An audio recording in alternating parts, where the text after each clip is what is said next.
You guys might not know this about me, but I have a little bit of a problem. I'm completely obsessed with the golden age of piracy. I've always been into this stuff. If a movie has a cutlass in it, I've seen it. If a game has a sail on the cover, you better believe I've played it. I grew up on Sea Dogs and Sid Meier's Pirates, and my first real dive into MMOs was this old seafaring game called Voyage Century Online. Then of course there was Black Flag. I was obsessed with this one. It had some assassins in it too, I think, but honestly, I was just too busy raiding merchant ships to actually care about the Templars. Since then, I've put more than enough hours into Sea of Thieves to know my way around the deck, and look, I really tried to give Skull and Bones a fair shot. I truly did, but the less we say about quadruple A games, the better. The point is, whenever a fresh pirate adventure hits the horizon, you'd better believe I'm the first one at the docks ready to set sail. So here we are, looking at the Windrose Demo. Now, I've already put about 8 or 9 hours into this already, and guys, I think this might actually be what Skull and Bones should have been from the start. At its core, this is an all PvE pirate survival crafting game with base building and sailing. Think Valheim or Enshrouded, but on the high seas with those classic Black Flag feels. There's a free demo on Steam right now, so I definitely recommend checking it out after watching this. Now, before you even hit the water, the character creator actually sets a really strong tone, and there's a surprising amount of depth. You can tweak everything from body types and skin tones to adding scars and wrinkles to give your pirate some history. Between the tattoos, hairstyles, and even the makeup details, it's easy to spend way too much time making your character look exactly how you want. It feels smooth to navigate, and for a demo, it's a lot deeper than I expected. Once you actually get into the world, the visuals are what really stand out. It's running on the Unreal Engine, and you can tell. The islands look lush, the waves look great, and the transition from land to sea is completely seamless. The dynamic lighting really makes the exploration pop, especially when you see your custom character standing on the deck of a creaky ship as you sail between the different islands. The animations for the action combat feel pretty fluid and polished, and honestly, the game runs incredibly well on high settings. I didn't run into any performance hitches at all. Sound design is a huge part of what makes this work. Having your crew sing sea shanties while you're out on the water really helps with travel time on those longer trips. I did notice a bit of a rough edge though. Some of the songs sound a little too much like a flat recording, which can pull you out of the moment a bit. But since it's just a demo, I'm guessing they'll polish that up before the full release. Even with that, the combat audio feels solid. The cannons have real weight to them. The sound of flintlocks and sabers during a boarding party makes everything feel a lot more intense. It really brings the whole pirate experience together. Yeah, take that, frick! Now, once you've spent some time messing with the character creator and taken in the atmosphere, you're eventually going to get your hands on a ship.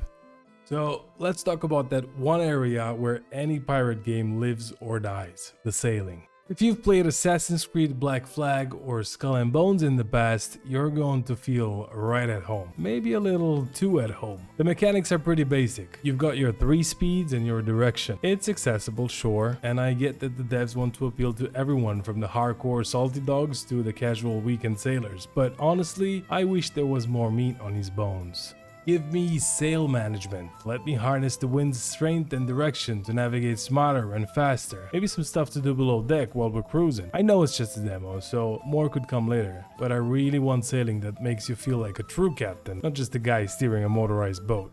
Following that, I have to be honest with you. The ship battles were probably one of the most disappointing parts of the experience for me so far. Right now, they feel way too arcadey. I really want ship-to-ship combat to feel more meticulous, like every shot actually has a purpose. It'd be great if it moved away from using a generic health bar for the whole ship and instead switched to a system where you deal damage to specific parts. If I hit the hull, I want to see a hole that lets water in. If I hit the mast, I want to see wood splinter and the ship lose speed. And before you say it, I did try using the bar shot, but as far as I could tell, it's just useless. I mean, sure, it slows them down eventually, but by the time you've actually got them to a crawl, they've already used regular cannonballs to knock your health down by half. But hey, I do have to give the game credit where credit's due. At least this game has a proper boarding mechanic. A massive step up from that quadruple game we all know. You know, the one where boarding was basically just a loading screen and a cutscene while you sat there and watched. In Windrose, you actually get to jump over and get your hands dirty. What's cool is how the crew handle. Your AI crew actually feels useful. As you pull alongside, they toss over the grappling hooks and then they dive right into the chaos. It's not just you doing the heavy lifting while they stand around looking pretty. They're in there clashing blades and pulling focus, which makes the whole boarding party feel a lot more alive. But even then, for a game to really feel right, disabling a ship for boarding shouldn't just be about lowering a health bar to a certain percentage. It should be about specifically damaging the sails or completely destroying the mast to leave them dead in the water. It's those tactical details that make a naval battle feel rewarding. And right now, Windrose isn't quite there yet. And this leads directly into the co-op. They advertised this as a co-op game, and it is. Kinda. You can have up to 4 players in a player-hosted session, but right now, it's basically solo with friends running around in the same world. Because nothing on the ship is interactable together, you each end up sailing your own ship. You can't man cannons as a team, you can't hoist sails together, there's no shared ship stuff. It kinda bums me out for a pirate game. We don't want a fleet of 4 tiny boats. We want to crew one big legendary vessel with the boys. More interactable ship stuff and customization would fix this instantly. Still, exploring islands together is fun, and they say dedicated servers and better co-op are coming in early access. So, fingers crossed. Now, where Windrose really surprised me was the base building. Super fun. Feels like Enshrouded and Valheim had a baby in the Caribbean. You've got all these different building block types, and that snapping is satisfying. If you put a little effort in your design, you can build some really cool structures. And it's got plenty of decorations to go along with it, so you can actually make the place feel like a proper pirate den instead of just a generic shack. Beyond the decorations, you've got all your standard utility stuff, workbenches, refineries, and the upgrades you need to progress. It's got that classic survival logic where the heavy outdoor structures like smelters and charcoal burners stay outside while your delicate crafting benches need to be sheltered indoors. It really gives you a reason to expand your base and think about a design. My first little outpost actually looks like a proper pirate hideout, and I can't wait to see what crazy mega bases people make in the full game. This part isn't just about the aesthetics though, it plays a huge role in how you survive. Windrose uses a well-rested buff tied to your home's comfort level, which will feel very familiar if you've played Valheim. Basically, the more you decorate and add furniture, the higher your comfort rating goes. And trust me, you want that rating high because it directly boosts your passive stamina recovery. Without it, managing your stamina feels incredibly sluggish. Everything, dodging, blocking, or even just trying to back away from a fight to heal becomes a real struggle. Once you've got your house sorted, the rest of the crafting is pretty straightforward. It's that classic system where you build specific benches for whatever you need. Tools at the workbench, clothes at the armor bench, plus dedicated spots for weapons and alchemy. Even the cooking pit matters. Cool feature here is that the food you cook directly affects your health, stamina, and defense. Since we already talked about how sluggish the stamina feels, your diet becomes a big part of your strategy. Some meals are health heavy, others are all about stamina, so you actually have to plan what you're eating before you head into a fight.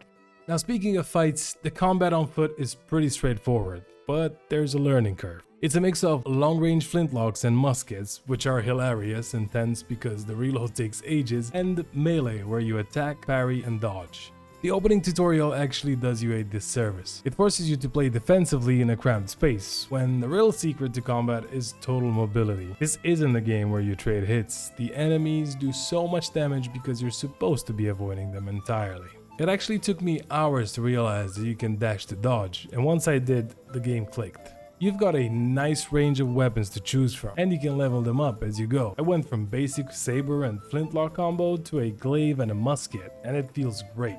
The glaive has some badass spin attacks and the musket just deletes everything from a distance. But man, those boars, those charging pigs are still my biggest nightmare. I've unironically died more to them than any pirate encounter. So yeah, the game definitely keeps you sharp. But here's the thing, whether you're dashing away from boars or taking fire from a Blackbeard's transport ship, you're going to need a mountain of resources to keep your ship and gear repaired and your base standing. And this is where the loop starts to feel a bit like a chore. I realized halfway through my session that I was spending way more time chopping down trees than I was actually sailing. It felt less like a pirate game and more like a lumberjack simulator. I had to literally deforest an entire side of an island just to build one modest house. The wood requirement is insane. Look, I get it's a survival game, but we need more ways to get resources than just manual labor. Devs, if you're listening, put some resource ships out on the water. Give me a merchant vessel carrying timber or copper and let me actually pirate it. And seriously, let me use the crew. Why can't I assign villagers to go and gather for me? What kind of captain am I if I'm out there sweating over a tree stump while my crew is just chilling on deck, drinking rum and watching me work? Get them off their butts. Let them do the gathering while I'm busy plotting the next raid. That's how a real captain operates. But overall, I'm optimistic. Windrose has the foundation of something special. It needs to fix the resource grind, seriously, less tree chopping, more ship stopping, and it needs to make co-op feel like a shared experience rather than just a synchronized sailing trip. If they can polish the sailing to be a bit more complex and let us interact more with our ships and friends, this is going to be the pirate game we've been waiting since 2013. It's a positive review for me. But devs, please, give my crew some axes and let me steal some wood from those fat merchants. But hey, what do you guys think? Have you tried the demo? Does the wood grind drive you as crazy as it drives me? Let me know in the comments. Until next time, fair winds and following seas. Take it easy.